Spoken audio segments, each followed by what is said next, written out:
preparando nuestros materiales para la clase de hoy y mirando y escribiendo los libros transversalmente, ocupando este tiempo con actitud y mente positiva y sobre todo no preocupándonos, sino ocupándonos, encontré esta lámina que presentamos en varias ocasiones antes de la reforma tributaria. Y justamente uno de estas presentaciones que se hizo conjuntamente a todos los miembros que formamos parte de la comisión técnica basada en la última encuesta de familias, a mí me llamó muchísimo la atención y querría compartir con ustedes en este tiempo muy complicado y para saber cuáles fueron los grandes éxitos de la reforma tributaria 2020. ¿Quiénes pagan los impuestos en Paraguay? Basado sobre la última encuesta de hogares. Paraguay tiene aproximadamente 7 millones de habitantes, de las cuales 3 millones de personas se encuentran ocupadas con empleo y subempleo, ganando menos que un salario mínimo. 1 millón de personas posee un ingreso igual o superior a un salario mínimo. 1 millón de personas, lo que da aproximadamente 25 millones de guaraníes al año. 500.000 personas afortunadas ganan más de un salario mínimo. Es el 50% del monto anterior y obtienen al año un ingreso anual de 30 millones de guaraníes.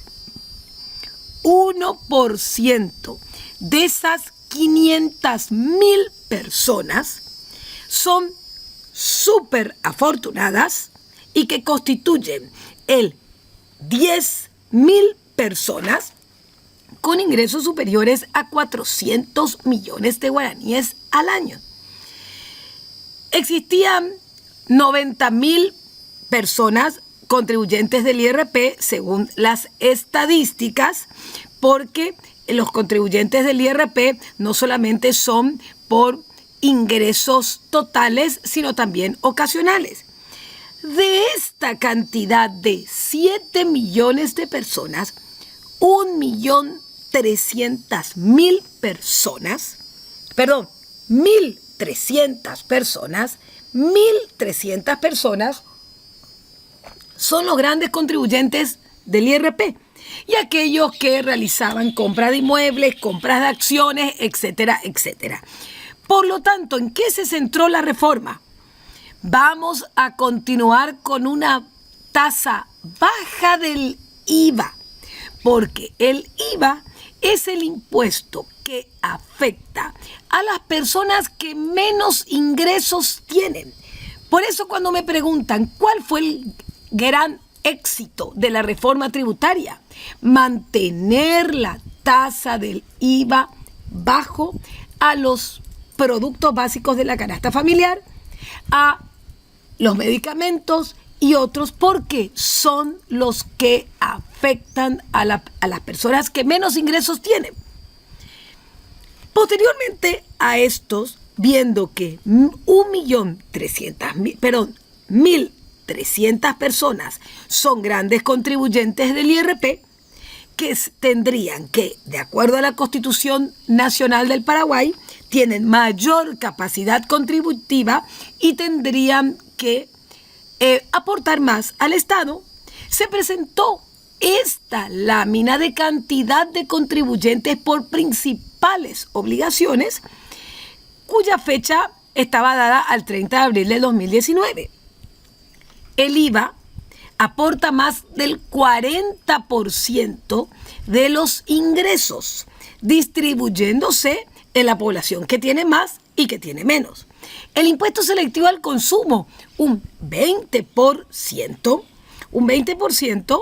especialmente por los combustibles que están gravados por este impuesto y también por el consumo de bebidas alcohólicas, cigarrillos y otros gravados. El impuesto a la renta personal no tenía efecto recaudador, sino formalizador de la economía, y terminó su ciclo formalizador el 1 de enero del 2020, y allí, con la ley 6380, tenemos lo que llamamos las 3 diferentes ramas de la renta personal, en donde hay costos impositivos directos: 2,4% cuando vendo un mueble, cuando vendo acciones, 4% cuando alquilo inmuebles, y el resto, si no tengo costo, ganancias de capital, como por ejemplo ganancias de acciones no grabadas por IDU o ganancias de lotería, 8%, con un esquema totalmente diferente. El IRAGRO, a pesar de ser nuestra actividad agropecuaria, la fuente más importante de producción, solamente aportaba directamente un 3%. El IRASIS, la renta empresarial, un 13%. ¿Qué es lo que hizo la reforma? Unió el IRASIS con el IRAGRO, creando un nuevo impuesto con las mismas reglas, llamado IRE. Pero acá el impuesto a la renta del pequeño contribuyente, que hasta diciembre del 2019 es exclusivamente para unipersonales que podían facturar hasta 500 millones de guaraníes al año, es decir, pequeñas y medianas empresas, aportaba con un impuesto bajo, 3% como máximo, un 17% más que el IRASIS y el IRAGRO. Y por eso, justamente en la reforma tributaria, se hablaba, según la presentación de la SED, justicia. El que tenga más, que pague más. Equidad. Todos pagar de acuerdo a la capacidad contributiva, y apoyo a las familias de ingresos medios, que son las que normalmente trabajan como empresas unipersonales. Entonces, de allí se sustituyó el impuesto a la renta del pequeño contribuyente por un nuevo impuesto, llamado el impuesto el simple y resimple, con tasas también muy, pero muy bajas. Los fundamentos de la reforma: justicia y equidad tributaria. No vamos a aumentar el IVA. Y ahí es cuando me preguntan, pero profe, ¿qué estuviste haciendo en la comisión técnica? Le digo, logramos que no se suba el IVA. Simple y resimple, lo mejor. Apoyo a las personas físicas de ingresos medios. IRE. Nivelar las canchas para todos. IRAGRO e IRASIS pagarán ahora un 10%. Pero ¿dónde está la diferencia? ¿Quién pagará más? Las personas físicas, a través de 2 impuestos. El impuesto a la renta personal, que se divide en reglas generales, y además por las rentas de prestación de servicios personales, una rama aparte, con deducibilidad razonable y tasas progresivas, y una otra rama, rentas y ganancias de capital, en donde se pagará 2,4, 4 o 8, según se trate de venta de inmuebles, acciones, muebles o sorteos, sin necesidad de llegar al rango incidido y en forma directa. ¿Dónde está el centro de la reforma?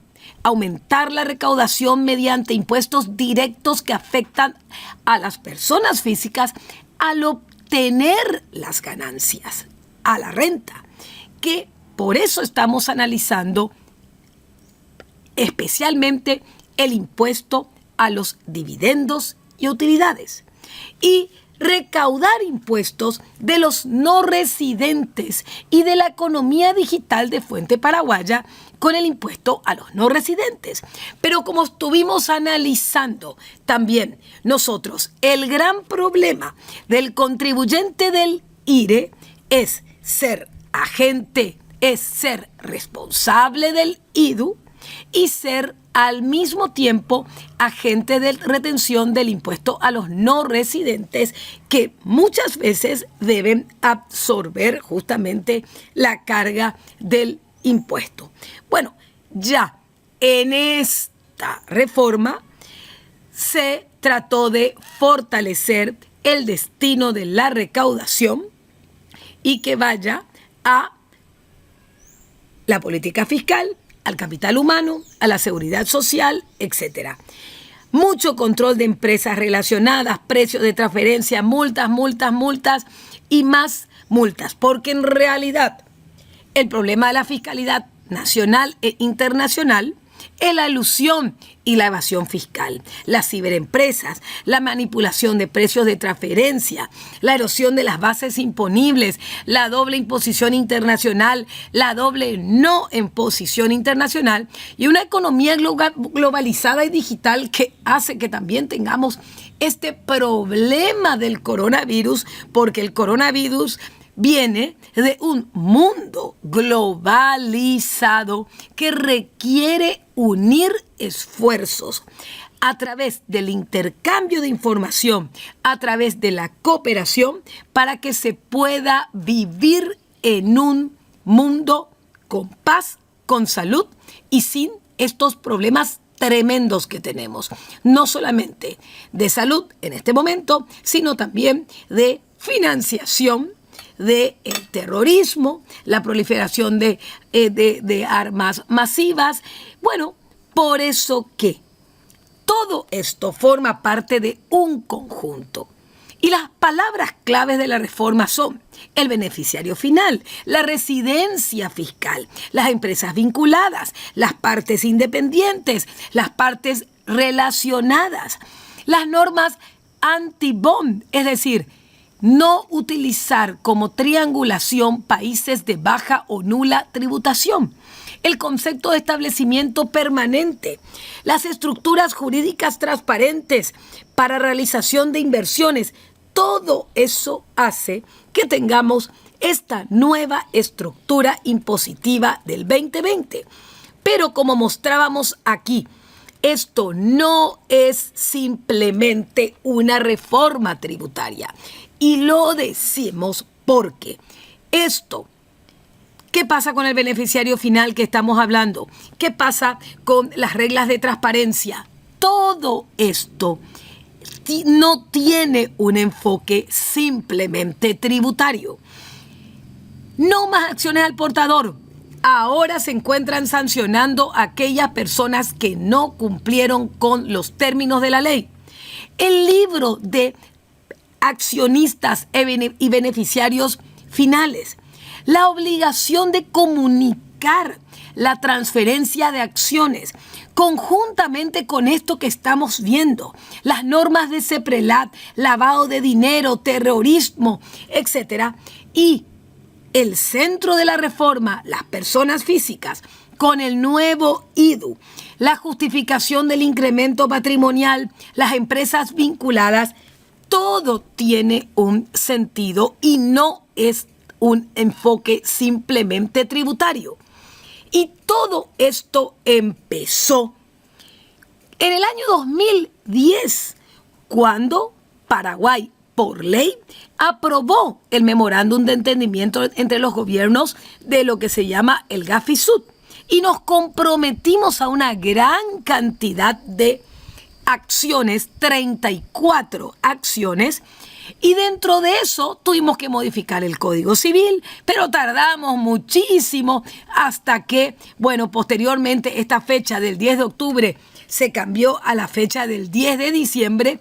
Por eso tenemos que entender de que lo que estamos viviendo ahora, en términos de salud, porque esto se graba en el momento de la gran pandemia del coronavirus, en términos de comercio, forma parte de una nueva rama del derecho tributario internacional, lo que se controla en el mundo y en el Paraguay desde su incorporación al Centro de Desarrollo de la OCDE, que se dio en febrero del año 2017.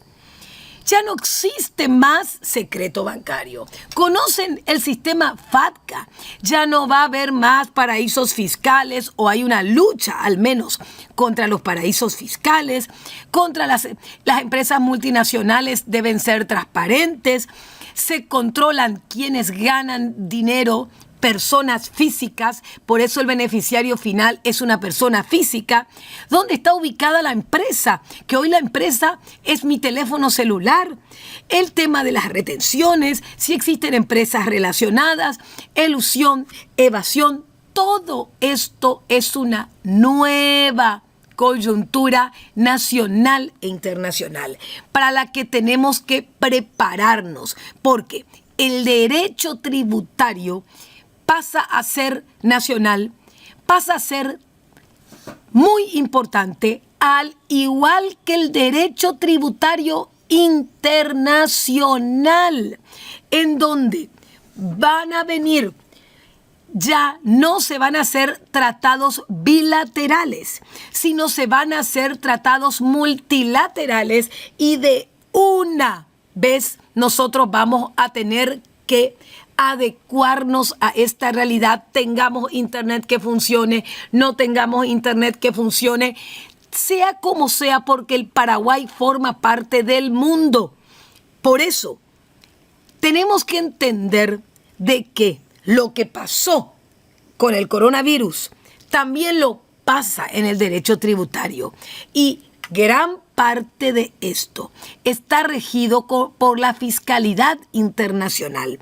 Así como si yo he tenido buenas prácticas en mi empresa, eso significa que todo mi personal dependiente se encuentra aportando al IPS.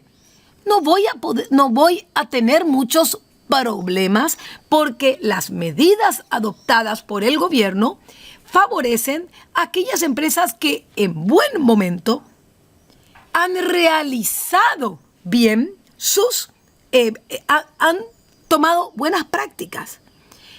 Esas buenas prácticas de haberme inscrito como pymes y MIPYMES y tener la cédula de MIPYMES en su momento, pagando un impuesto bajísimo, hoy me da la posibilidad de acceder a créditos. Entonces, tenemos que entender que en periodos normales tenemos que ser responsables, y más todavía aún en periodos que no son normales, como esto que estamos viviendo ahora y en los tiempos que tenemos. Entonces, tengamos en cuenta que la fiscalidad internacional, que las normas sanitarias internacionales, que las normas de comercio internacional no están alejadas de nuestro país, que tenemos que cumplir las directrices y las buenas prácticas, y esto tiene que ser incorporada en la legislación interna, y todo está desarrollado. Estos principales instrumentos diseñados para afrontar los problemas mediante las directrices y recomendaciones, a fin de armonizar criterios y establecer buenas prácticas incluidas en la reforma. El famoso modelo de convenio tributario sobre la renta y el patrimonio OCDE, que el Paraguay ya ha firmado y seguirá firmando, y de una vez con un convenio multilateral pasaremos a tener como orden superior. El plan de acción contra la erosión de la base imponible y el traslado de los beneficios. Si leemos esto, podemos entender de que un préstamo puede ser un dividendo y utilidad disfrazado. El proyecto de la OCDE sobre la erosión, las recomendaciones del GAFI y GAFILAT son materiales que necesariamente se encuentran incorporados en este nuevo árbol de la reforma, y tenemos que conocer y aprovechar este momento para prepararnos en los momentos difíciles que se vienen.